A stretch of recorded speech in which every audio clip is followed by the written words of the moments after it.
कोश के प्रकार। कोश मुख्यतः 3 तरह के होते हैं। शब्दकोश। शब्दकोश में आपको शब्दों के अर्थ मिलते हैं। विलोमार्थ, समानार्थी शब्द, समानार्थी या पर्यायवाची जिसे बोलते हैं। जब एक भाषा का व्यक्ति दूसरी भाषा में सीखना चाहता है, अक्सर तब इनकी शब्दकोशों की ज़रूरत पड़ती है। इसमें केवल और केवल शब्दों के अर्थ होते हैं। एक भाषी भी हो सकते हैं, ये द्विभाषी भी हो सकते हैं। जब एक भाषा के शब्द का एक ही भाषा में उसी भाषा में अर्थ लिखा रहता है तो एक भाषी कोश होता है। एक भाषा के शब्द का दूसरी भाषा में अर्थ लिखा जाता है तो द्विभाषी होता है। एक भाषा के शब्द का 3 भाषाओं में लिखा होता है तो त्रिभाषी होता है। और अगर एक भाषा के शब्द का अनेक भाषाओं में अर्थ लिखा जाता है तो वह बहुभाषी शब्दकोश होता है। दूसरी तरह का कोश होता है विषय कोश। विषय कोश कई तरह के होते हैं। परिभाषा कोश। परिभाषा कोश से मतलब कि किसी एक विषय को लिया और उसके संदर्भ में, उसके संबंध में विभिन्न विद्वानों की परिभाषाएं संग्रहित कर दी जाएंगी। इसी तरह फिर दूसरा विषय लिया और उस विषय में अनेक विद्वानों की परिभाषाएं संग्रहित कर दी, तो ये परिभाषा कोश होता है। तीसरा होता है सूक्ति कोश, जो सुभाषित वगैरह या कुछ सूक्तियाँ होती हैं, उन सूक्तियों को क्रमवार अल्फ़ाबेटिकल जब संग्रहित किया जाता है तो वह सूक्ति कोश होता है। जैसे रामचंद्र शुक्ल की सूक्ति है, बैर क्रोध का आचार या मुरब्बा है। इस तरह की और भी अनेक सूक्तियाँ जो होती हैं उनको संग्रहित करते हैं, जिस ग्रंथ में उसे सूक्ति कोश बोलते हैं। इसी तरह एक नाम कोश, विभिन्न तरह के नाम, फलों के नाम, सब्जियों के नाम, फूलों के नाम, पौधों के नाम, वृक्षों के नाम, जगहों के नाम, इस तरह से जब नामों का संग्रह किया जाता है, उसमें अर्थ नहीं दिया जाता, सिर्फ नाम दिया जाता है, तो वो नाम कोश होता है। और विश्व कोश, विश्व से संबंधित इंटरनेशनल किसी भी विषय को जब संग्रहित किया जाता है तो वो विश्व कोश होता है।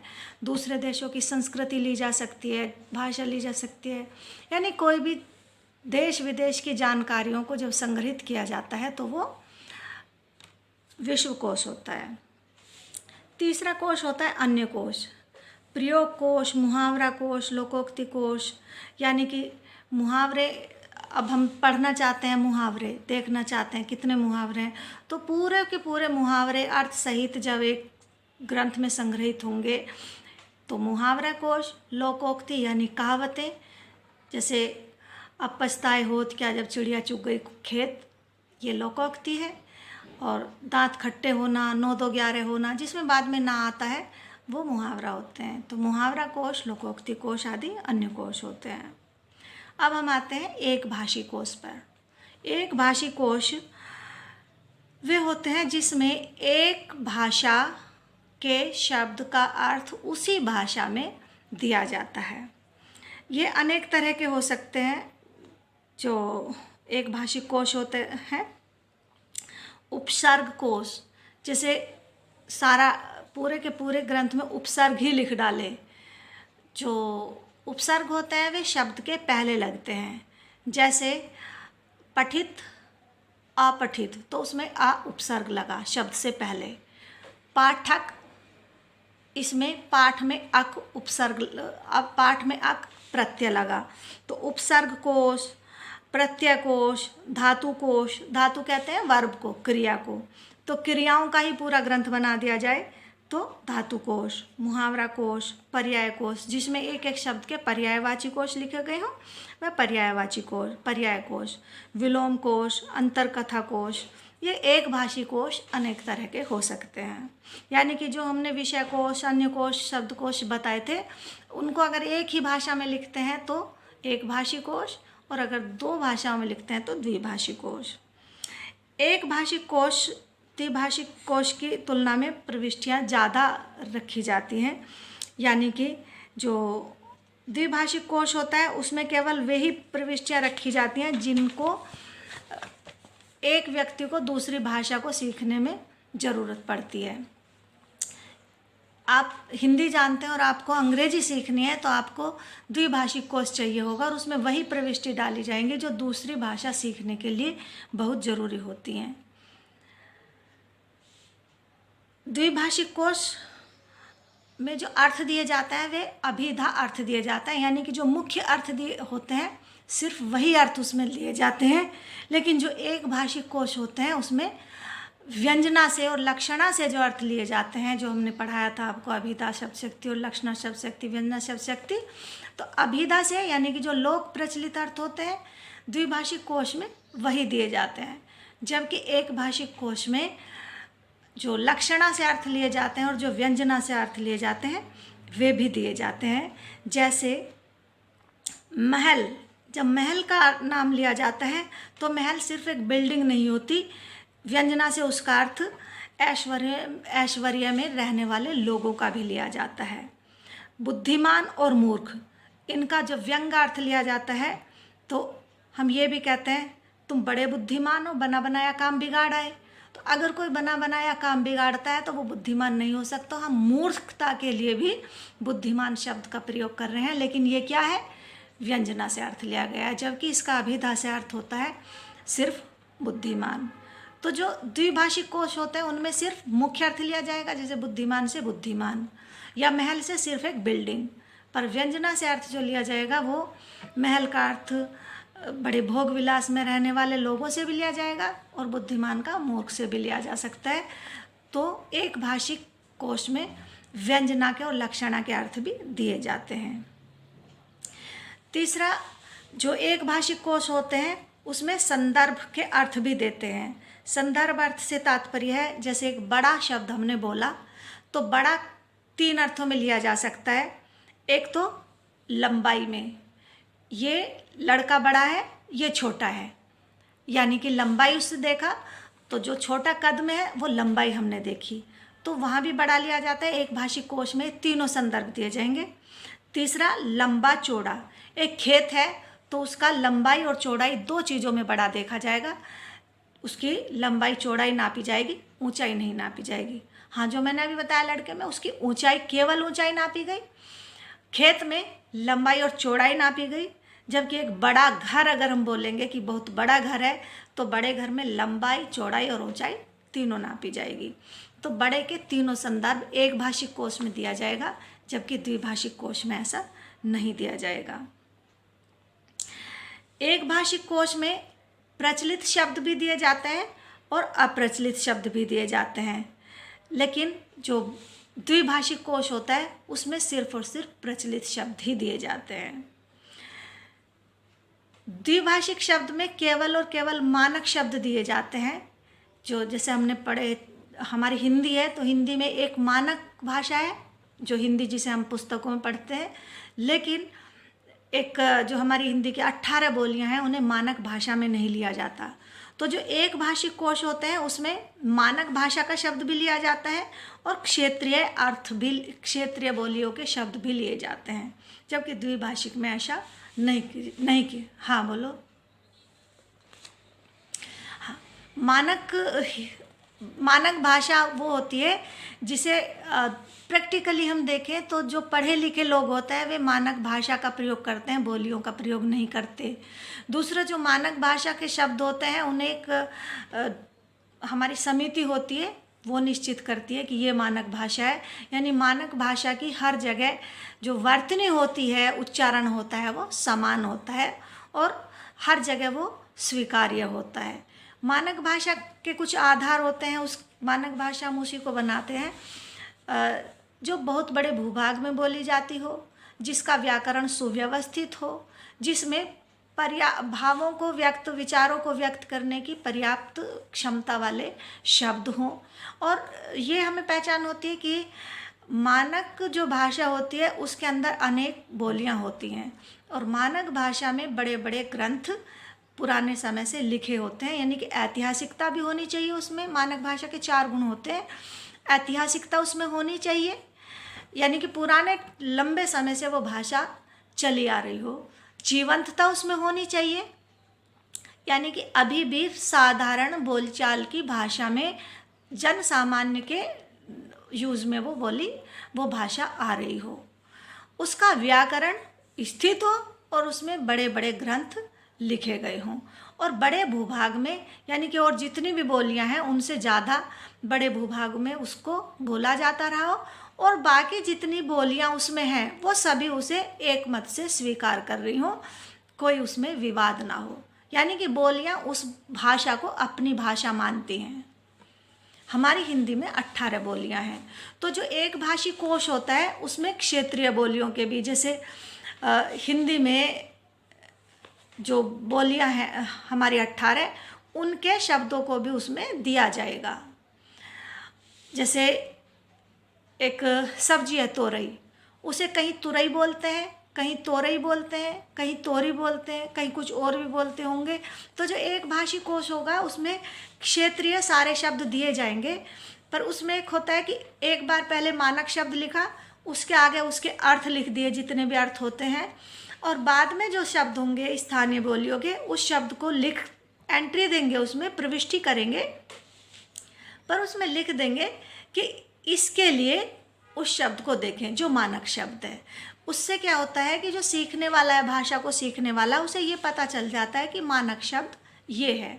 जैसे हमने उस दिन बताया था महत्व है, तो महत्व में डबल ता आधा होता है, जबकि कुछ बच्चे आजकल आधा ही ता लिखते हैं। दोनों प्रचलन में है तो वो दोनों की एंट्री करेंगे, दोनों की प्रविष्टि करेंगे। उसमें डबल आधा ता है उसके भी और सिंगल आधा ता है उसकी भी। लेकिन जब सिंगल आधा ता वाला प्रविष्टि उसमें देंगे तो वहाँ लिख देंगे महत्व देखिए, और उस महत्व में जब देखिए वाले में लिखेंगे तो उसमें उस सही मानक शब्द को लिखेंगे और बच्चा यानी सीखने वाला उस शब्द को वहाँ जाकर देख लेगा। ठीक है। लेकिन द्विभाषी शब्द कोश जो होता है, द्विभाषिक शब्द कोश में सिर्फ और सिर्फ मानक शब्द दिए जाते हैं, क्षेत्रीय शब्द, क्षेत्रीय बोली के शब्द नहीं दिए जाते हैं। द्विभाषिक कोश में उच्चारण कैसे किया जाएगा उसका भी विस्तार से दिया जाता है, ताकि नई भाषा सीखने वाला उसके उच्चारण को अच्छे से सीख जाए। लेकिन जो एक भाषी कोश होता है उसमें उच्चारण को विशेष रूप से नहीं दिया जाता है। हालांकि जिसके कई कई उच्चारण होते हैं, भिन्न अर्थ, भिन्न भिन्न उच्चारण होते हैं, या विशेष कोई शब्द ऐसा है जिसका उच्चारण सीखने की ज़रूरत है, उसके वो उच्चारण का विस्तार से उसमें दे देते हैं।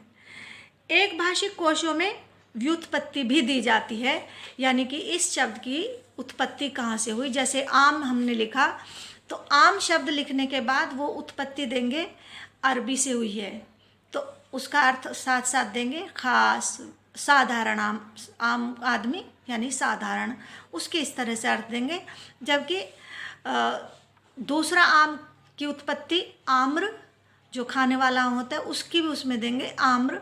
संस्कृत, उसमें लिखेंगे संस्कृत आम्र, फिर उसके बाद आम, यानी कि ये संस्कृत में इसे आम्र बोलते थे और अब हिंदी में इसे आम बोलते हैं। तो कहाँ से वो शब्द आया उसको भी उसमें दिया जाता है, जबकि द्विभाषिक शब्दकोश में ऐसा नहीं दिया जाता। एक भाषिक कोश में एक शब्द से बनने वाले सभी शब्दों तथा रूपों को देने की आवश्यकता प्रायः नहीं होती। यानी कि जैसे पढ़ना है, पढ़ने से पाठक, अपठित, पठित, ये शब्द, इनको जो एक शब्द से अनेक शब्द बनते हैं उनको इस तरह से नहीं दिया जाता है, जबकि द्विभाषिक में इन्हें दिया जाता है। अब जो एक भाषिक कोश है, हिंदी का ही कोश हम लेंगे। जो पहले मैंने जब आपको एक फ़ोटो भेजे थे लिखकर, तो वो हिंदी शब्दकोश के भेजे थे। उसमें आप ये जो मैंने विशेषताएं बताई हैं इन सबको देख सकते हैं, परख सकते हैं। यूँ तो एक भाषी शब्दकोश पूरी लिस्ट हमारी इसमें दी गई है, लेकिन इनमें जो सबसे ज़्यादा प्रामाणिक माने जाते हैं, एक तो हिंदी शब्द सागर मानी जाती है। हिंदी शब्द सागर 4 खंडों में प्रकाशित हुआ था। श्याम सुंदर दास इसके संपादक थे और रामचंद्र शुक्ल, रामचंद्र वर्मा और भी अनेक, भगवान दीन वगैरह इनके सह संपादक रहे थे। अब जो हमारा इसमें आ गया है कि 2 है ये, एक मानक हिंदी कोश और एक हिंदी शब्द सागर। इनकी समीक्षा आपने करनी है, इनकी समीक्षा से संबंधित आपके प्रश्न आ सकते हैं, तो इनकी समीक्षा हम अब कर देते हैं। तो पहले हिंदी शब्द सागर की समीक्षा करते हैं।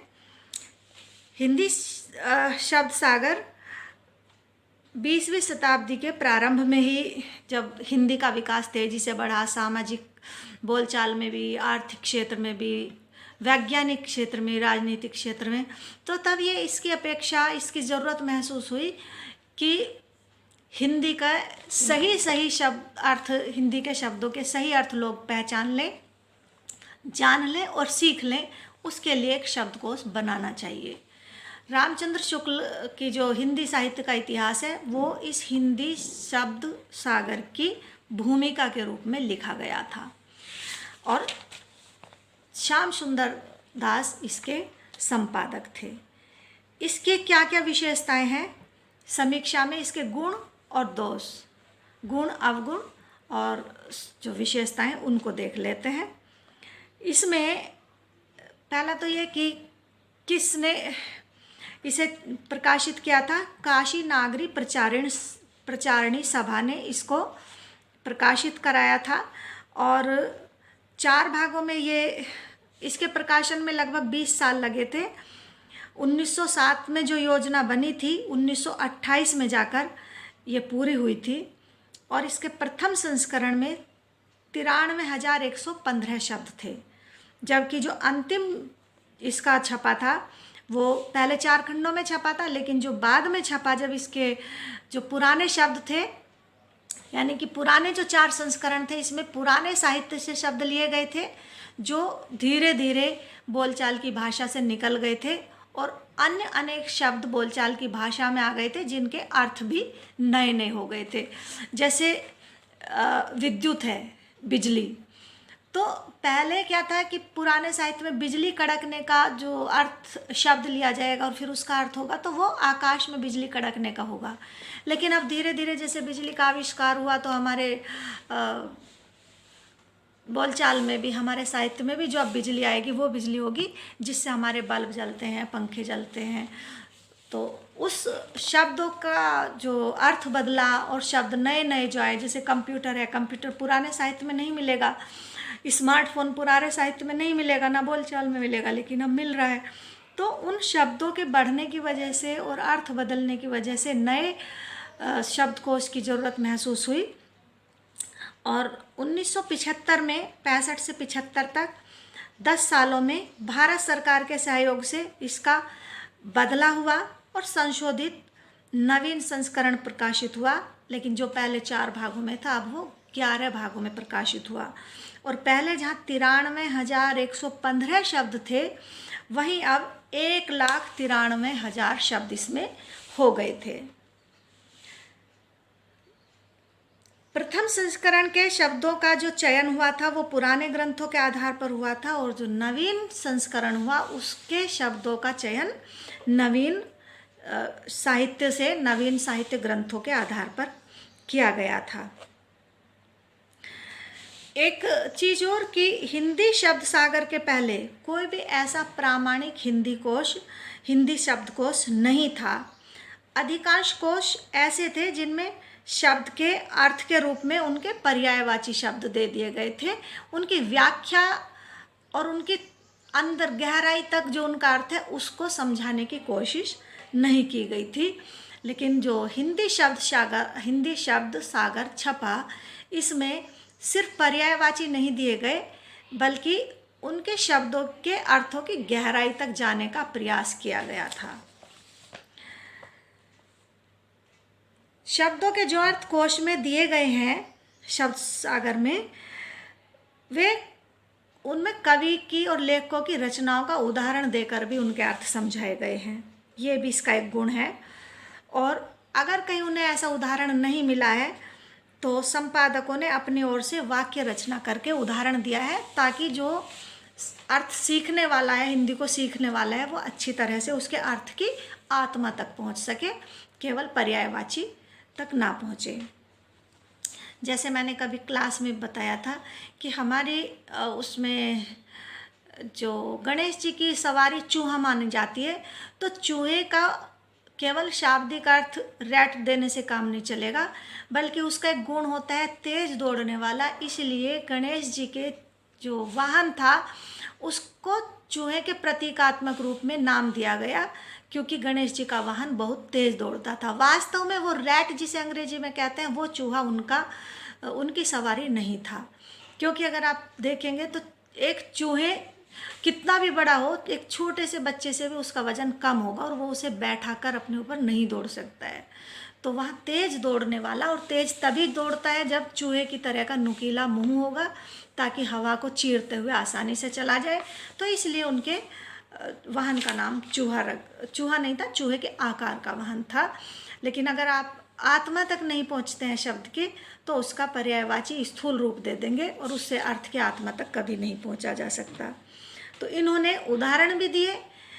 अगर कहीं किसी लेखक रचना की पुस्तक में उदाहरण नहीं मिला तो खुद अपना एक वाक्य रचना की और फिर उदाहरण देकर समझाया। शब्दकोश की एक ये विशेषता थी।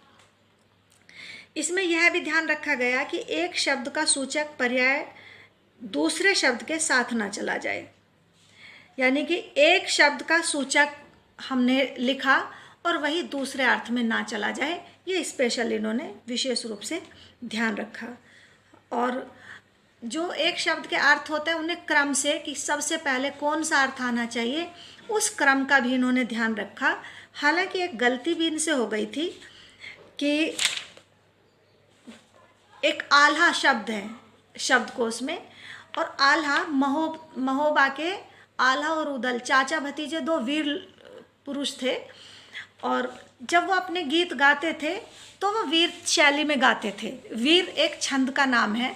तो जब इन्होंने शब्द सागर में आल्हा शब्द का अर्थ दिया, तो इन्होंने जो पहला अर्थ दिया वो वीर छंद वाला दिया, वीर छंद वाला। लेकिन असल में इन्हें वीर छंद वाला नहीं देना चाहिए था, क्योंकि आल्हा एक व्यक्ति का नाम था, एक वीर का नाम था जो महोबे का था। तो इन्हें और एक जो वीर छंद वाला, उसकी विशेषता है कि जब भी आल्हा अपने गीतों को गाते थे तो हमेशा वीर छंद में ही गाते थे, क्योंकि वे हमेशा वीरता के गीत गाते थे। तो इन्हें जो आल्हा का अर्थ देना चाहिए था वो पहले महोबे का एक वीर ऐसे देना चाहिए था, महोबे के एक वीर का नाम, उसके बाद वीर छंद देना चाहिए था। तो इस तरह से इन्होंने कुछ गलतियां कर दी हैं। कुछ शब्द ऐसे होते हैं भाषा में जिनके अर्थ समान प्रतीत होते हैं, लेकिन उनमें थोड़ा सा अंतर होता है।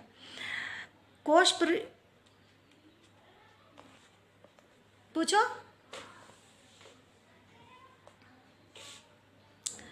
ये या तो आपका नेट नहीं काम कर रहा होगा, और अगर मेरी बाकी बच्चों को ठीक आ रही है तो आपका नहीं कर रहा होगा, अगर सबको ही कम आ रही है तो फिर मेरा नेट कम कर रहा होगा। तो ये नेट की ही कम प्रॉब्लम है बेटा। अच्छा, मैं थोड़ा सही से आगे कर लेती हूँ। अब आ रही है ठीक? चलो ऐसे कोशिश करती हूँ। तो कुछ शब्द ऐसे होते हैं जिनमें देखने में लगता है कि इसका अर्थ सेम है, समान है, लेकिन उनमें थोड़ा सा अंतर होता है। जैसे लहर और तरंग। और जैसे इसमें जो आप एक उदाहरण है टांगना और लटकना। तो टांगना और लटकना शब्द समान प्रतीत होते हैं, लेकिन वास्तव में इनके अर्थों में अंतर होता है। अगर इनके अर्थों के अंतर को देखते हैं तो टांगना शब्द होता है जो ऊंचाई पर किसी आधार पर टिकाया गया हो, वो टांगना होता है। लेकिन लटकना वो होता है कि किसी चीज़ पर टांग तो दी गई चीज़, लेकिन वो अधर में लटक रही है, यानी कि उसका पूरा हिस्सा कहीं टिका हुआ नहीं है, आधे बीच में डावाडोल वो हिल डुल रही है। तो लटकने और टांगने में भी अंतर होता है। शब्दकोश में इस तरह के जो सूक्ष्म अंतर होते हैं उनको पूरी तरह से दिखाया गया है और व्याख्या की गई है। जबकि इससे पहले शब्दकोश से पहले जो शब्द सागर से पहले जो शब्दकोश बने थे उसमें इस बारीकी से अंतर को नहीं दिखाया गया था। जैसे एक तस्वीर है तो तस्वीर लटकती है, टांगी नहीं जा सकती, लेकिन अगर आप ऊंचाई पर किसी चीज़ को टिका देते हो तो वो टांगना होता है। ऐसे एक शब्द का अर्थ होता है ठंड और ठंडक। तो अगर ठंडक का अर्थ देखने में समान लगता है कि ठंड और ठंडक में कोई अंतर नहीं है, लेकिन सूक्ष्म अंतर अगर आप उसका देखेंगे तो ठंड होती है जब कड़ाके की ठंड पड़ती है, और ठंडक होती है जो हल्की हल्की ठंड है और मन भावन और प्यारी लगती है आपको। तो ऐसे बारीक अंतरों का जो है ध्यान इन्होंने रखा शब्द सागर ने, बाकी किसी शब्दकोश ने नहीं रखा था। और अनेक शब्द ऐसे भी होते हैं जिनके संबंध में अर्थ के साथ ही विशेष टिप्पणी की भी आवश्यकता होती है, यानी कि अर्थ दे दिया पर उसके साथ उन्हें विशेष टिप्पणी करनी होती है, सिंपल सा अर्थ नहीं दे दिया होता है। उसमें भी शब्द सागर ने ऐसी अपनी टिप्पणियाँ दी हैं। जैसे एक जायफल है, तो जायफल का इन्होंने शब्द दिया, उसका अर्थ दे दिया कि यह एक फल होता है, लेकिन साथ ही साथ एक 35 पंक्तियों की अलग से टिप्पणी भी कर दी, जायफल कैसे उगाया जाता है और वैद्यक दृष्टि से यानी कि औषधि की दृष्टि से ये कितना उपयोगी होता है, कहाँ कहाँ काम आता है। तो इस तरह से कुछ शब्दों के साथ इन्होंने अपनी बड़ी बड़ी टिप्पणियाँ भी दी हैं। इसमें हिंदी शब्द सागर में बड़ी संख्या में मुहावरे और कहावतें भी दी गई हैं, और कहीं कहीं तो जो मुहावरे और कहावतें उनसे संबंधित कहानियाँ भी इन्होंने साथ साथ दे दी हैं, ताकि जो भाषा को सीखने वाला है वो इन्हें अच्छे से समझ सके। हालांकि कई जगह ऐसा भी इन्होंने किया है कि कुछ शब्द उन्होंने दे दिए और उसकी उत्पत्ति का अगर इन्हें पता नहीं चला है तो उसके आगे इन्होंने प्रश्न चिन्ह लगा दिया गया है। कहीं कहीं इन्होंने ऐसा भी कर दिया है कि जैसे एक मुहावरा लिखा कंगाली में आटा गीला, तो इन्होंने कंगाली की जगह भी इस मुहावरे को दे दिया कंगाली में आटा गीला, और जहाँ गीला शब्द आया वहाँ भी इन्होंने इस मुहावरे को दे दिया है, यानी कि पुनरावृत्ति का दोष भी इसमें आ गया है। और जो व्युत्पत्ति शब्द है, यानी किसी शब्द की कहाँ से व्युत्पत्ति हुई है, वो इन्होंने हर जगह दिया है। और शब्द धातु में कोई प्रत्यय उपसर्ग लगाकर बना है, संधि से, समास से, विदेशी संदर्भ से, जहाँ जहाँ से भाषा शब्द वो बना है हर जगह उनका इन्होंने विवरण दिया गया है। यानी कि जैसे धातु है पढ़ना, पढ़ना से पाठक, अपठित या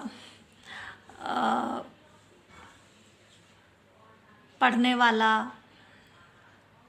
पठित, इस तरह के जो शब्द बने हैं तो उसका इन्होंने दिया है कि ये शब्द धातु में उपसर्ग लगकर बना है या प्रत्यय लगकर बना है। इस तरह से इन्होंने पूरा व्युत्पत्ति का इन्होंने विवरण दिया है। और ऐसे भी दिया है, जैसे आँख का इन्होंने कहीं दिया तो आँख की उत्पत्ति में दिया गया कि ये संस्कृत में अक्षी बोली जाती थी, प्राकृत भाषा में अक्खी और पंजाबी में आँख, और उसके बाद हिंदी में आँख बोला जाने लगा। तो व्युत्पत्ति के साथ साथ इन्होंने किस तरह से विकास इस भाषा का हुआ, इस शब्द का हुआ है, पूरा विकास यात्रा भी उसकी दी है। हिंदी शब्द सागर में अनेक ऐसी प्रविष्टि भी हैं जो अब हिंदी में प्रयुक्त नहीं होती, यानी कि ऐसे शब्द जैसे अभी बताया था कि पुराने साहित्य का आधार लेकर इन्होंने अनेक शब्द लिखे थे, अब उनकी प्रविष्टियाँ भी इसमें नए जो 11 भागों में छपा था उसमें भी दी हुई हैं। यानी कि नई तो उसमें बढ़ा दी, लेकिन पुरानी जो शब्द है वो इन्होंने नहीं हटाए हैं। और उसका कारण ये है कि अगर हम उस शब्द सागर को पढ़ेंगे तो हम पुराने साहित्य से भी परिचित हो सकेंगे और हमारी जो शब्द संपदा है उससे परिचित हो सकते हैं कि हमारे पुराने साहित्य में कितने शब्द थे, कौन कौन से शब्द थे, और हमारी भाषा संपदा कि हमारी भाषा में पुराने समय से ये शब्द बोले जाते रहे हैं। और जैसे बिजली कड़कने की बात है तो हम समझ सकते हैं कि बिजली का आज ये अर्थ है, लेकिन पुराने समय में बिजली का अर्थ ये हुआ करता था। नए लोग इस चीज़ को समझ लें, इसलिए पुराने शब्दों को हटाया नहीं गया है। कुछ अन्य विशेषताएं भी इसमें हैं, जैसे किसी शब्द का अर्थ अगर अन्य शब्दकोश से लिया गया है तो उसका भी इन्होंने संदर्भ दिया है, स्पष्ट लिखा है कि ये अर्थ हमने अमुक शब्दकोश से लिया है। और इन्होंने ऐसा भी कि अगर किसी शब्द का अंग्रेजी पर्याय देकर उसका इस अर्थ स्पष्ट किया जाना जरूरी है, तो वो भी इन्होंने किया है। कि जैसे एक शब्द इन्होंने दिया आकाश, और आकाश शब्द का अर्थ अंग्रेजी में होता है फोटोग्राफर। अगर इसका ये हिंदी में दे देंगे तो नई भाषा समझने वाले आकाश का अर्थ कभी नहीं समझ पाएंगे। इसलिए इन्होंने जो प्रचलित में शब्द अंग्रेजी का बोला जा रहा है, हिंदी के शब्द के साथ साथ उसका अंग्रेजी पर्याय भी इन्होंने दिया है। जैसे सड़क पर आप डिवाइडर तो सब जानते हैं, लेकिन अगर पथ विभाजक लिखा जाएगा तो मुझे लगता है कि आप सब उसे नहीं समझ सकते, तो इसलिए ब्रैकेट में उन्होंने डिवाइडर भी दे दिया। रामचंद्र शुक्ल का हिंदी साहित्य का इतिहास, जिसे हम आज भी पढ़ते हैं, और जितने भी हिंदी साहित्य के इतिहास हैं सभी उसी का आधार लेकर लिखे गए हैं। वो इस हिंदी शब्द सागर की भूमिका के तौर पर ही लिखा गया था। अब समीक्षा करते हैं एक भाषी शब्दकोश, मानक हिंदी शब्दकोश, मानक हिंदी कोश की, जो हिंदी शब्द सागर के बाद दूसरा महत्वपूर्ण और प्रामाणिक शब्दकोश है हिंदी का। ये हिंदी साहित्य सम्मेलन द्वारा प्रकाशित किया गया था, और इसको प्रकाशित करने का एकमात्र उद्देश्य ये था कि कुछ दिन बाद हिंदी साहित्य सम्मेलन ने अनुभव किया कि हिंदी शब्द सागर जब प्रकाशित हुआ था तब ऐसे बहुत से शब्द थे जो आज प्रचलित में हैं, लेकिन तब प्रचलन में नहीं थे। और ऐसे भी बहुत सारे शब्द हैं कि जिनके उस समय कुछ अन्य अर्थ लिए जाते थे और अब अन्य अर्थ लिए जाते हैं। जैसे कि अगर हम विचार करें तो ये कंप्यूटर या स्मार्टफोन, इंटरनेट, ये हमारे 1950 में नहीं थे। तो अगर 1950 का कोई शब्दकोश है, जो 1975 में भी जो शब्दकोश हमारा छपा हिंदी शब्द सागर का नया संवर्धित परिवर्तित संस्करण, उस समय भी स्मार्टफोन उसमें नहीं आ सकता था, तो अब हम एक नया शब्दकोश लिख सकते हैं। इसी तरह हिंदी साहित्य सम्मेलन ने इसकी ज़रूरत अनुभव की और फिर इन्होंने एक नया हिंदी शब्दकोश 5 खंडों में प्रकाशित कर दिया, और इसमें कुल मिलाकर 1,13,206 शब्द इन्होंने रखे। सन 1961 से 66 तक 5 खंडों में ये हर साल एक खंड प्रकाशित होता था, 5 खंडों में ये प्रकाशित हुआ। और इसकी एक विशेषता यह है कि जो 5वां खंड है उसके अंत में इन्होंने 2 परिशिष्ट भी लिखे हैं, परिशिष्ट का और परिशिष्ट खा। परिशिष्ट का में उन छूटे हुए शब्दों के शब्द और उनके अर्थ दिए हैं जो पीछे नहीं दिए जा सके, और परिशिष्ट खा में अंग्रेजी के शब्द और उनके अर्थ दिए गए हैं, ऐसे अंग्रेजी के शब्द जो हमारे दैनिक जीवन के प्रचलन में प्रयोग में लाए जाते हैं। इसमें एक शब्द के भिन्न भिन्न स्थानिक रूप तो दिए गए हैं, परंतु उनका अर्थ, प्रयोग और उससे संबंध मुहावरे आदि शिष्ट रूप यानी मानक रूप के साथ ही दिए गए हैं। ये अब उनकी विशेषताएं पढ़ रहे हैं कि इसमें क्या क्या दोष और क्या क्या गुण हैं। तो इसमें एक शब्द के जो भिन्न भिन्न अर्थ, भिन्न भिन्न रूप होते हैं, जैसे मैंने बताया था तोरई, तुरई, तोरी, या और भी बहुत सारे शब्द हो सकते हैं, घड़ा, घट, कुंभ, तो ये सारे भिन्नार्थक शब्द हैं। तो इन्होंने उन किसी भी शब्द के स्थानिक रूप यानी लोकल रूप तो उसमें प्रविष्ट किए हैं, लेकिन अर्थ उनमें सिर्फ और सिर्फ जो मानक रूप है शब्द का उसी के साथ दिए हैं। अर्थ भी, प्रयोग भी, व्याख्या भी, मुहावरे भी उससे संबंधित, बाकी की एंट्री करके उनके आगे देखें करके लिख दिया मानक शब्द उसके आगे। दूसरे जो शब्द के मानक और शुद्ध रूप को मतलब अगर इन्होंने मानक ही शब्द के आगे अर्थ लिखा है तो पढ़ने वाला ये समझ लेता है कि बाकी शब्द बोले तो जाते हैं लेकिन वो मानक नहीं है। मानक शब्द को उससे समझने में उन्हें सुविधा मिल जाती है, यानी ये समझने में कि इसका शुद्ध रूप क्या है। यानी वर्तनी वगैरह लिखने के लिए अगर आप देखना चाहेंगे तो ये आपको पता चल जाएगा कि बाकी सब शब्द अशुद्ध है और जिसके आगे उसका अर्थ दिया गया है वह शुद्ध है। हालांकि इसमें कुछ जो संपादक थे उसमें इन्होंने कुछ अपनी मर्जी से भी कर दिया है, अर्थ, शब्दों का अर्थ या शब्दों जिस शब्द के आगे इन्होंने अर्थ, प्रयोग, व्याख्या, मुहावरे वगैरह वगैरह दिए हैं उसको मानक माना जाता है, और इन्होंने कुछ शब्दों को अपनी मर्जी से मानक मान लिया है। जैसे कुआं, रूप को इन्होंने ठीक माना। हिंदी शब्द सागर में कुआं में क पे छोटे ऊ की मात्रा है जिसे उन्होंने मानक शब्द माना है, जबकि मानक हिंदी कोश में इन्होंने क पे बड़े ऊ की मात्रा कुआं जिसे बोला जाएगा। वास्तव में जब हम बोलते हैं तो उसे जल्दी से बोलते हैं कुआं, तो वो हिंदी शब्द सागर में सही दिया गया है, लेकिन मानक हिंदी कोश में कुआं ऐसे बोलना पड़ेगा, वो इन्होंने मानक माना है। तो कुछ इन्होंने इसमें गलतियां भी की हैं। हिंदी कोश में शब्दों के पर्याय और उनकी संक्षिप्त व्याख्या देकर काम चलाया गया है, लेकिन हिंदी शब्द सागर में पहली बार केवल पर्याय नहीं दिया गया था, शब्द की आत्मा तक पहुंचने के लिए उन्होंने व्याख्याएं दी, उदाहरण दिए और उसका सही से फिर अर्थ दिया। मानक हिंदी कोश ने इस काम को और आगे बढ़ाया, यानी कि शब्द देकर उसके अर्थ को समझने के लिए काफ़ी व्याख्याएं दी गई और उसके उदाहरण भी दिए गए, अच्छे से समझाया गया। जैसे एक जाया शब्द है, जाया शब्द में जाया से मतलब है एक विवाहित स्त्री, और उस विवाहित स्त्री के साथ ही जाया शब्द को इन्होंने पूरा परिभाषित किया है, और शब्द सागर में भी ऐसा किया गया है और मानक हिंदी में भी, मानक हिंदी कोश में भी। और एक शब्द है जैसे कपट। कपट शब्द का अगर हिंदी शब्द सागर में अर्थ लिया देखते हैं तो उन्होंने कपट का अर्थ नहीं दिया, कपटी का अर्थ दिया, यानी कपट एक क्रिया है और कपटी एक संज्ञा है। तो इन्होंने कपटी का अर्थ दिया, कपट का विस्तार से नहीं समझाया, जबकि मानक हिंदी कोश में अगर देखते हैं तो उन्होंने इसका विस्तार से, यानी कि हिंदी शब्द सागर से भी आगे जाकर विस्तार से अर्थ दिया है। जैसे कपटी का अर्थ जो शब्द सागर में दिया, उन्होंने कहा हृदय की बात को छिपाने की वृत्ति, छल, दंभ, धोखा, दुराव, छिपा, ये उन्होंने उसका अर्थ लिखकर छोड़ दिया। लेकिन अगर मानक हिंदी कोश में चलते हैं तो इन्होंने इसका अर्थ पूरा स्पष्ट किया।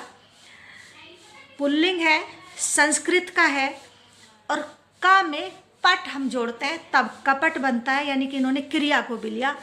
का में पट जोड़ेंगे तो कपट बनेगा। पट का अर्थ है आच्छादन यानी ढकना, और कपट में अच प्रत्यय जोड़ा जाता है मन में, और इसका अर्थ फिर उन्होंने व्याख्या करके दिया, मन में होने वाला वह दुराव या छिपाव जिसके कारण किसी को उचित या ठीक पूरी जानकारी नहीं दी जाती। यह दूषित मनोवृत्ति जिसमें किसी को धोखा देने या हानि पहुंचाने का विचार छिपा होता है। झूठ और छलपूर्ण आचरण या व्यवहार। तो इन्होंने कपट की पूरी परिभाषा दी जिससे कि दूसरा आदमी अच्छे से, पढ़ने वाला, सीखने वाला अच्छे से समझ सकता है। साथ ही साथ इन्होंने इसका अंग्रेजी पर्याय भी दिया, डिसेप्शन, सारे अर्थों का, कि इसे अंग्रेजी में डिसेप्शन कहते हैं। इसके बाद इससे मिलते जुलते शब्द भी स्पष्ट किया इन्होंने, और कपट का विशेषण रूप में अर्थ देकर उसे सूर साहित्य में कैसे स्पष्ट किया गया है वो भी इन्होंने इसमें दिया है। यानी हम समझ सकते हैं कि हिंदी शब्द सागर जिस काम को इतने अच्छे से नहीं किया गया उसी को, हालांकि उन्होंने बहुत कोशिश की थी, लेकिन उससे भी जो छूट गया उस काम को मानक हिंदी कोश ने आगे बढ़ाया है। मानक हिंदी कोश में अनेक शब्दों के अर्थों की संख्या भी बढ़ गई है। जैसे हिंदी शब्द सागर में जीवन शब्द के 13 अर्थ दिए गए हैं। वृहत हिंदी कोश में उसी जीवन शब्द के 15 अर्थ दिए गए हैं, और मानक हिंदी कोश में इसके 19 अर्थ दिए गए हैं। कहीं कहीं इनके अर्थ में अंतर भी आता है, दोनों के जो तीनों का हमने बताया, इसमें हिंदी मानक कोश के अर्थ में कुछ अंतर भी दिखता है। जैसे वृहत हिंदी कोश में विशेषण रूप में अर्थ है जीवनदाता, प्राणप्रद, लेकिन मानक हिंदी कोश में इसका अर्थ परम प्रिय और बहुत प्यारा दिया गया है। कभी कभी कुछ भिन्न स्थिति भी देखने में मिलती है। जैसे बात एक शब्द है, बात का अर्थ शब्द सागर में 31 अर्थ बात के दिए गए हैं, वृहत हिंदी में 27 और मानक हिंदी कोश में इसके 22 अर्थ दिए गए हैं। कारण संपादक के अनुसार अर्थों का बिल्कुल नए ढंग और नए सिरे से अर्थ किया गया है, यानी कि एक बात का जो पुराने समय में अर्थ लिया जाता था अब उसके अर्थ बदल गए हैं। उदाहरण के तौर पर अगर हम लें तो जैसे तेल, पुराने ज़माने में, पुराने समय में तेल का अर्थ सिर्फ तिल जो बीज होते हैं, तिल के बीजों से निकलने वाला तरल पदार्थ तेल कहलाता था। लेकिन आज के समय में किसी भी बीज से जो तरल पदार्थ निकलता है, चिकना होता है, वो तेल कहलाता है। तो अब जैसे जैसे समय के अनुसार अर्थ बदल गए हैं वैसे वैसे इन्होंने इसके अर्थों में कमी कर दिया, यानी कि उनके अर्थ जैसे जैसे बदले वैसे इनके शब्दकोश में, मानक हिंदी कोश में अर्थ बदले हुए हैं। एक और दूसरा उदाहरण मैं दे सकती हूँ। जैसे मृग है, आज जब हम मृग कहते हैं तो मृग का मतलब हिरण होता है, लेकिन पुराने समय में मृग का मतलब शेर होता था। दोनों ही एकदम अपोजिट हैं। और उससे भी पहले मृग का मतलब चौपाया पशु होता था। तो जैसे जैसे बदल जाते हैं, एक इनको संकुचित और विस्तारित अर्थ भी बोलते हैं। जैसे तेल का अर्थ विस्तारित हुआ है, यानी कि तिल का जो तरल पदार्थ था वो उस समय थोड़ा सा एक ही बीज के तरल पदार्थ को तेल कहते थे, और अब इतना विस्तार कर दिया हो गया इस शब्द का कि जितने भी बीजों का तरल पदार्थ निकलता वो सब तेल कहलाता है। लेकिन मृग, जहाँ चौपाए पशुओं को कहा जाता था, यानी कि चौपाए पशु सब मृग, तो उस समय वो विस्तृत था और अब संकुचित होकर ये सिर्फ हिरण में आ गया है। तो शब्दों के संकुचन और विस्तारण के कारण अर्थ में परिवर्तन हो जाता है, और मानक हिंदी कोश ने वर्तमान में जो शब्द का अर्थ है उसके अनुसार अपने शब्दों का अर्थ दिया है। शब्दकोश में अर्थ को पुष्ट करने के लिए उदाहरणों की मदद तो ली जाती है। हिंदी शब्द सागर के समान ही मानक हिंदी कोश में भी अनेक अर्थों को उदाहरण देकर पुष्टि की गई है। जैसे अभिज्ञान, आपने एक पुस्तक का नाम सुना होगा कालिदास की, अभिज्ञान शाकुंतलम। उसी अभिज्ञान शब्द का यहाँ पर जिक्र किया गया है।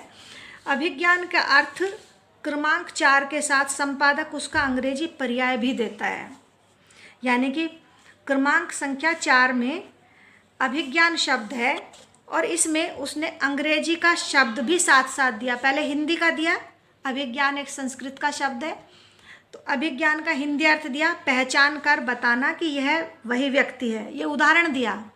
और फिर साथ के साथ ब्रैकेट में आइडेंटिफिकेशन भी लिख दिया। जब आप एक फिल्म देखते हैं तो फिल्म देखते समय आप महसूस करते हैं कि आपको कोई फिल्म में आप इतने लीन हो जाते हैं कि आपकी मम्मी आपको आवाज़ लगा रही हो तो आपको सुनता नहीं है। इसका मतलब होता है आप उसका रस ले रहे हैं और उस रस में इतने लीन हो गए हैं कि आपको बाकी दूसरी जगह कोई ध्यान नहीं जाता। तो ये रस सबसे बाद में इन्होंने लिया, उससे पहले इन्होंने तरल पदार्थों का रस अर्थ दिया। जैसे मैंने अभी बताया कि नींबू का रस, आम का रस, गन्ने का रस, पहले ये दिया और फिर शारीरिक और मानसिक अनुभूतियों का जो रस है उसे बाद में दिया। और ये इसलिए दिया कि मनुष्य ने सबसे पहले जो अर्थ का ज्ञान किया होगा वो तरल पदार्थों के रस को ही किया और बाद में अपनी मानसिक और शारीरिक अनुभूतियों का। अगला इनका गुण है कि हिंदी में अनेक ऐसे शब्द हैं जो पर्याय लगते हैं, लेकिन वक्ता के एक स्थान पर दूसरे स्थान, मतलब एक ही आदमी उनका अलग अलग अर्थ प्रयोग कर देता है। उनके अर्थ समान लगते हैं, इसलिए जब बोलने वाला उनका प्रयोग करता है तो वो गलत प्रयोग कर देता है। अलग अलग अर्थ हैं, भले ही देखने में एक से लगते हो तो उन्हें अलग अलग प्रयोग करना चाहिए, लेकिन वक्ता गलती से दोनों को एक ही जगह भी कर सकता है और दोनों को अपोजिट भी कर सकता है, गलत जो नहीं होना चाहिए। इन्होंने उसका अर्थ जो मानक हिंदी कोश है उसका पूरी तरह से अलग अलग ही दिया है और समझाया है। जैसे ठंड और ठंडक, पहले मैंने ये हिंदी शब्द सागर में भी हुआ था, उसमें टांगना और लटकने का अर्थ इन्होंने अलग अलग दिया था कि दोनों अलग अलग हैं। ऐसे ही इन्होंने मानक हिंदी कोश ने ठंड और ठंडक का अंतर अलग अलग दिखाया। ठंड जब कड़ाके की ठंड पड़ती है, और ठंडक ऐसी जो प्रिय और सुखद हो, जो हमें अच्छी लगती हो। शब्दकोश में मुहावरों का भी महत्वपूर्ण स्थान होता है, और मानक हिंदी कोश इस दृष्टि से अन्य कोशों से कुछ अलग है या कुछ अच्छा उन्होंने लिखा है। इसमें पद, मुहावरे और कहावत स्पष्ट रूप से अंतर करके उचित स्थान पर रखा है। जैसे कहावत किसे कहते हैं, मुहावरा किसे कहते हैं, पद किसे कहते हैं। मैं इसे समझा देती हूँ। जब आपका जो कारक चिन्ह होता है वो साथ लग जाता है तो वो शब्द से पद बन जाता है। जैसे मानसी ने आज चैप्टर पढ़ा, तो मानसी अगर अकेला शब्द है तो वो शब्द होता है, लेकिन मानसी के साथ अगर ने जुड़ गया, मानसी ने, तो वो पद हो गया। मुहावरा कभी अपने आप में पूरा सेंस नहीं देता, पूरा वाक्य नहीं होता, वो किसी दूसरे शब्द में, दूसरे वाक्य में फिट करना पड़ता है। जैसे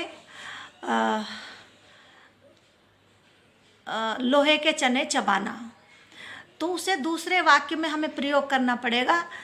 जैसे आपकी परीक्षा है तो आप प्रयोग कर सकते हैं, आज तो इतना कठिन प्रश्न पत्र आया था कि उसे हल करना लोहे के चने चबाना था। तो आपको दूसरे शब्द में, दूसरे वाक्य में प्रयोग करना पड़ता है, उसे एडजस्ट फिट करना पड़ता है। लेकिन जो कहावत होती है, लोकोक्ति होती है, वो अपने आप में पूरा वाक्य होता है और पूरा सेंस देता है। जैसे अब पछताए होत क्या जब चिड़िया चुग गई खेत, तो ये पूरा सेंस दे रहा है, पूरा वाक्य कि अब तो काम पूरा हो चुका, अब पछताने से कुछ नहीं होगा, क्योंकि चिड़िया खेत को चुग गई तो अब तुम क्या कर पाओगे। तो इसमें इनका मुहावरे का, पद का, शब्द का और लोकोक्ति का पूरा अलग अलग से अर्थ दिया गया और व्याख्या दी गई, जो अब से पहले मानक हिंदी कोश के अलावा किसी में नहीं किया गया। शब्दों की उत्पत्ति की दृष्टि से भी हिंदी कोशों की दशा अभी भी बहुत अच्छी नहीं है। हालांकि हिंदी शब्द सागर ने और हिंदी मानक हिंदी कोश ने बहुत परिश्रम किया है, लेकिन फिर भी इससे ज़्यादा परिश्रम की ज़रूरत होती है कि एक शब्द को आपने, जैसे एक अमरूद है, आप जानते हैं कि अमरूद हिंदी का है, पर वास्तव में वो अमरूद हिंदी का नहीं है। कमीज़ है, कमीज़ आप समझते हैं कि हिंदी का, पर वो हिंदी का नहीं है। तो आप जो शब्द हमारे रोज़ के बोलचाल के, उनको ये पता लगाना है कि ये पहले किस भाषा में था, अब कितनी लंबी यात्रा करके हमारी हिंदी भाषा में आया या सीधा ही हमारी हिंदी में आ गया, ये एक बड़े परिश्रम का और अध्ययन का काम होता है। इस अध्ययन की और परिश्रम की कमी में अनेक शब्द मानक हिंदी कोश में भी प्रश्न चिन्ह लगा के छोड़ दिए गए हैं कि इनकी उत्पत्ति का हमें पता नहीं। अर्थ तो लिख दिया, पर उत्पत्ति की जगह वो प्रश्न चिन्ह लगा देते हैं। जैसे मैं एक शब्द का आपको बताती हूँ। संस्कृत में कर्म शब्द है, कर्म शब्द को हिंदी में हम काम बोलते हैं। अगर इसकी यात्रा देखेंगे तो इसकी संस्कृत में कर्म, प्राकृत में जो रा ऊपर चढ़ता है उसको आधा माँ बना दिया गया और लिख दिया कम। और जब ये पुरानी हिंदी से होते हुए हिंदी में आया तो जो आधा माँ है उसको आ बना दिया गया, द्वित्व को, माँ का जो द्वित्व था उसे आधा वो आ बना दिया गया, स्वर बना दिया गया, दीर्घ स्वर, और ये काम हो गया। तो इतनी लंबी यात्रा को एक शब्द के लिए निकालना एक बड़े परिश्रम की बात होती है, अध्ययन करना होता है। इसलिए अनेक शब्दों की उत्पत्ति इसमें अभी भी नहीं दिखाई गई है। ऐसे कई शब्द हैं। उकसना, और उकसना शब्द को इन्होंने उक लिख कर छोड़ दिया और हिंदी में उकड़ू इसे बोलते हैं। तो इस शब्द को बस आगे प्रश्न लिख दिया कि इसकी उत्पत्ति कहाँ से हुई, ये हमें नहीं पता। लेकिन शब्द या अर्थ विशेष का संज्ञा, विशेषण क्या है, वो शब्द इन्होंने सब लिखे हैं। कोई क्रिया दी तो ये अकर्मक क्रिया है या सकर्मक क्रिया है, संज्ञा शब्द है या विशेषण शब्द है। जैसे कपट है तो कपट क्रिया है, ये लिखा। कपटी संज्ञा है, ये लिख दिया। और इसी तरह से जैसे सोना है, कर्मक और सकर्मक क्रिया। अगर जैसे किताब पढ़ना तो उसमें कर्म हमारी क्रिया है और पढ़ना हमारी, पढ़ोगे तो आपको कर्म चाहिए ही चाहिए, क्या पढ़ रहे हो। लेकिन सोना है तो उसमें सकर्मक क्रिया नहीं होती, अकर्मक क्रिया होती है, क्योंकि सोने के लिए बस सोना है, कोई कर्म नहीं चाहिए। तो इन्होंने सारे जो संज्ञा है, सर्वनाम है, क्रिया है, विशेषण है, क्रिया विशेषण है, उन सारे शब्दों को संकेत किया है कि ये शब्द व्याकरण की दृष्टि से क्या कहा जाएगा। तो ये आपका हो गया है। हालांकि इसमें कुछ इन्होंने शब्द ऐसे भी रह गए हैं हिंदी मानक कोश में कि उसके अर्थ तो इन्होंने हिंदी शब्द सागर की अपेक्षा तो ज़्यादा दिया है, लेकिन फिर भी कुछ अर्थ रह गए हैं। जैसे और शब्द है, अंग्रेजी में जिसे एंड बोलते हैं, तो इसमें इनके कुछ अर्थ छूट भी गए हैं, उसका इन्होंने जिक्र किया है। जैसे और शब्द का अर्थ विपरीतता के लिए भी लिया जाता है, विरोध के लिए भी किया जाता है और विलक्षणता के लिए भी किया जाता है। जैसे इस काम को कोई और नहीं कर सकता, वह और आपका सामना करे। तो अगर ये कहते हैं इस काम को कोई और नहीं कर सकता, तो ये एक विलक्षण काम है और करने वाला विलक्षण है। और विरोध, वह और आपका सामना करे, तो यहाँ विरोध, लेकिन शब्द तो और ही है। तो और के अनेक अर्थ और हो सकते थे, लेकिन इन्होंने जितने अर्थ दिए हैं वो भी बहुत दिए हैं। पर ये इनका दोष है कि अभी इनके और अर्थ हो सकते थे जो इन्होंने छोड़ दिए गए हैं। तो ये आपका, और कोई इस झगड़े में क्यों पड़ने आए, तो यहाँ परायपन का अर्थ आया कि काम आपका है और कोई क्यों आए इसमें। तो परायपन में भी एक और का प्रयोग किया जाता है। और यह पुस्तक मेरी है, किसी और की नहीं है, तो यहाँ सर्वनाम में प्रयोग किया गया। जैसे सर्वनाम कहते हैं जहाँ संज्ञा के नाम पर, संज्ञा की जगह प्रयोग किया जाए, वह, मैं, ये सर्वनाम होते हैं। तो सर्वनाम की जगह भी और का प्रयोग किया जाता है कि यह पुस्तक मेरी है, किसी और की नहीं है। तो और नाम भी दिया जा सकता है, जैसे ये मेरी पुस्तक है, मानसी की नहीं है। लेकिन मानसी की जगह, अगर मानसी संज्ञा है, अगर मानसी की जगह हम दूसरा कुछ कर दें, यह पुस्तक मेरी है, उसकी नहीं है, तो सर्वनाम है। और अगर ये कहें यह पुस्तक मेरी है, किसी और की नहीं है, तो और सर्वनाम की जगह भी प्रयोग किया जाता है। यानी कि ये कुछ विलक्षणता, विरोध, परायापन, सर्वनाम, ये अर्थ उसमें छोड़ दिए गए हैं मानक हिंदी कोश में। इस पर जो विरोधी व्यवहार वाले होते हैं वो आक्षेप करते हैं, आरोप लगाते हैं। तो ये आपका पूरा हो गया है लगभग। अब कल द्विभाषी कोश पढ़ा देंगे, क्योंकि टाइम आपका हो गया और दूसरी क्लास भी शायद आपको पढ़नी होगी। कल द्विभाषी कोश और कोश का कल पूरा कर देंगे। और अगली क्लास को कब होगी? 28, 29, फिर 1 में क्लास होगी। 1 तारीख में मैं आपको, 30 में भी होगी ना, आज 28 है ना,